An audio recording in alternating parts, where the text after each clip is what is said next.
Queria te pedir uma análise do que foi esse jogo. A gente tem repetido muito sobre o começo de trabalho. Dessa vez, me pareceu que as alterações no segundo tempo trouxeram uma energia nova para o time. Queria saber a sua leitura. E te pedir também uma análise sobre a questão das bolas aéreas do Fluminense, tanto defensiva quanto ofensivamente. Se esse é um ponto que te preocupa para o trabalho daqui para frente. Boa tarde, boa noite. Boa noite. Bom, análise como modo geral, jogar aqui sempre é difícil, porque o adversário tem muito mérito e impõe ritmo, disputa, né? E futebol, muitas vezes, contra qualquer adversário, é só olhar para trás aí.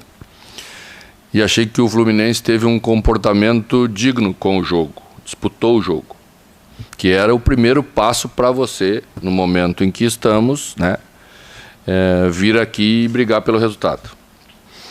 Acho que as coisas, de um modo geral, nos outros fundamentos, todos estiveram muito parelho, mas no último terço, sempre que os dois times chegaram, ficou a diferença dos trabalhos.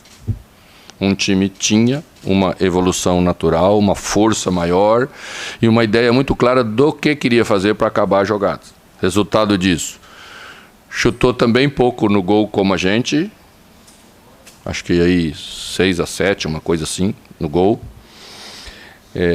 Mas teve mais escanteios, teve volume, essas coisas que também somam para você chegar num resultado de gol de bola parada, como foi o gol que nós tomamos. Tá? Sofremos nessa, já tínhamos sofrido uma bola no primeiro tempo muito parecida. Então, o time tem algumas características, tinha algum trabalho de bola parada, mas não era uma coisa que se valorizava tanto, porque o jogo se decidia em outros fundamentos a favor. Então, talvez por não precisar tanto, bola parada ofensiva, por exemplo, é uma coisa que nós já vimos no jogo passado. Erramos muito, erramos cobrança, erramos um posicionamento para criar mais dificuldade para o adversário, e isso precisa treinar. Tá? E a gente não fez treino ainda suficiente para dizer que poderia resolver o assunto, tanto defensivo quanto ofensivo. Talvez vamos poder fazer isso logo aí na frente, quando tivermos, depois do jogo do Criciúma, 10 dias para poder trabalhar finalmente algumas coisas de ideia diferente do que se fazia.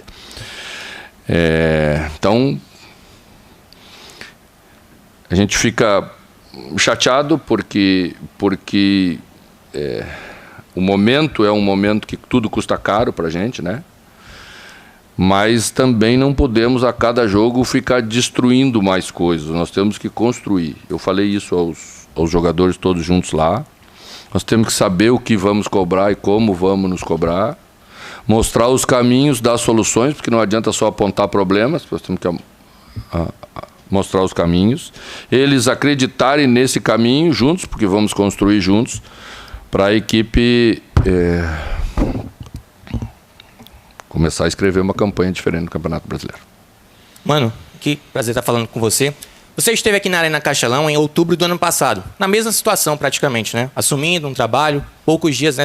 Você assumiu o Corinthians, jogou aqui um duelo de Sul-Americana e hoje você está aqui de novo agora comandando o Fluminense. Naquela ocasião eu te perguntei sobre um atacante em específico que era o Yuri Alberto. Na ocasião ele estava, né, numa fase ruim, assim como o time do Corinthians. Hoje eu queria te perguntar sobre o Germancano, porque em 2023 para muitos ele foi o rei da América, né, o melhor jogador aí do nosso continente, depois de uma Libertadores espetacular. E eu queria saber, hoje ele ficou fora, né, do jogo, ficou no banco de reservas, não entrou. Eu queria saber de ti, como recuperar o futebol desse cara que já foi tão importante para o Fluminense e, ao mesmo tempo, eu coloco isso para os demais jogadores, tendo em vista a fase ruim do Fluminense.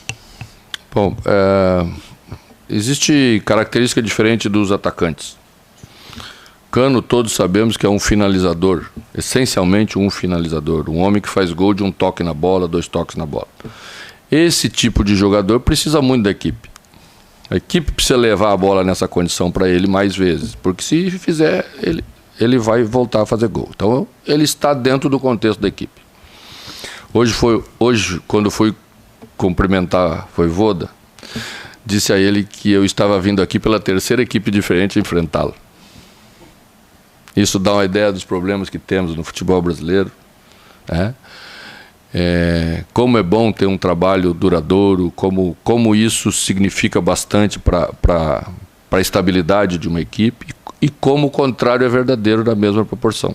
À medida em que você vai trocando, a gente está sempre assumindo novos trabalhos. E isso sempre demora mais. Durante o Campeonato Brasileiro é muito difícil você remontar, porque os jogos são muito duros, todos os jogos são um grau de dificuldade bastante grande. Então é isso que estamos passando nesse momento. Professor Mano Menezes, boa noite. Evandro Soares, da Rádio Expresso FM. Professor, eu queria perguntar para o senhor como o senhor a respeito das substituições. Trocar o Martinelli pelo Felipe Andrade. Eu estou tocando aqui no Felipe Andrade porque é uma pessoa do nosso coração. Ele saiu aqui do Ceará muito jovem, ainda criança, para jogar a base do Fluminense. E hoje foi um orgulho aqui para nós cearenses encontrarmos o Felipe Andrade jogando aqui, embora seja contra o Fortaleza. Bom, vou aproveitar e também completar a resposta da pergunta por que Cano não entrou, que não respondi antes. Ele não tinha condição de jogar. A gente trouxe ele mesmo porque ele é um extraordinário profissional e quis estar junto com a equipe nesse momento de dificuldade, mas não tinha condição de entrar, e hoje a gente decidiu, antes do jogo, que não iríamos colocá-lo. Então, por isso que ele não entrou. E entrou Cauã, que é outro menino de 17 para 18 anos. Felipe vem fazendo uma temporada muito boa, jogou na equipe principal no Campeonato Carioca, muitas vezes, sob o comando de Marcão. E como nós estamos assumindo o trabalho agora, hoje, com a ausência de André e com a impossibilidade de Martinelli continuar, porque estava muito desgastado, nós adiantamos ele um pouco para fazer a primeira função, porque já fez também em outros momentos a primeira função de meio campo. É um menino de caráter, de qualidade, e certamente vai ajudar o Fluminense e vai orgulhar muito mais vocês aqui. Boa noite, Mano. Ana Letícia, Portal Futebol Cearense. Em 2022, o Fortaleza passou por uma situação parecida com a atual do Fluminense. Terminou o primeiro turno na zona de rebaixamento e conseguiu, no segundo turno, superar isso, se classificando até para a Libertadores. Você consegue enxergar essa situação que o Fortaleza já passou como um exemplo de inspiração para a atual situação do Fluminense, para vocês também? Quando você está em extrema dificuldade, quando as vitórias demoram muito para vir, é óbvio que existe uma queda de confiança bastante grande em todos. A impressão que se tem nessa hora é que ninguém presta, que ninguém serve. Então, realmente, você vai buscar, às vezes, exemplos externos para mostrar aos seus jogadores que é possível. Mas o Fluminense também tem seu exemplo, porque já passou por uma situação muito parecida, em que o Cuca era o treinador e fez uma campanha de última parte de campeonato extraordinária e também saiu de uma situação muito parecida. Não chegou na vaga da Libertadores, como chegou o Fortaleza, mas também estava numa situação muito, muito difícil. Mas eu acredito muito, os exemplos podem servir como referência, mas você tem que ter dentro de você a capacidade de ultrapassar esse momento de extrema dificuldade. Não se entregando, sabendo como corrigir. Você não vai corrigir tudo numa vez, você tem que dar uns passos pequenos. Os clubes que não estão acostumados a estar aí, eles às vezes não entendem muito esse momento. O torcedor fica desesperado, todo mundo começa a ter queda de produção, que é tudo que não pode acontecer nessa hora. Não acho que a equipe fez uma atuação desastrosa, disse isso a eles, acho que ela fez uma partida parelha, uma partida como poderia jogar nesse momento, mas precisa, quando a bola chegar na frente, agora, a partir desse momento, termos qualidade de jogo capaz de também ser mais incisivo contra as defesas dos nossos adversários, também criar problema contra eles, que é para eles nos respeitar e não ter tanta liberdade para ir lá nos atacar e complicar o nosso sistema defensivo. Mano, a última aqui, tá? Tá bem. Boa noite, mano. Tudo bem? André Almeida, Sistema Verdes e Mares. Quarta-feira agora, abre-se a janela de transferências. O que você já identificou, o que você já pôde perceber nesse primeiro momento de eventuais necessidades que você possa avaliar que o Fluminense tem no momento? E o que você espera da atuação do Fluminense nesse mercado? Já tem algumas situações já bem encaminhadas, fechadas, né? Mas o que você pode dizer para o torcedor em relação à atuação do Fluminense na busca por reforços para tentar mudar esse cenário? Bom, eu sempre procuro ser realista, por menos graça que tenha, né? Às vezes a gente é mais duro e as pessoas querem sonhar mais.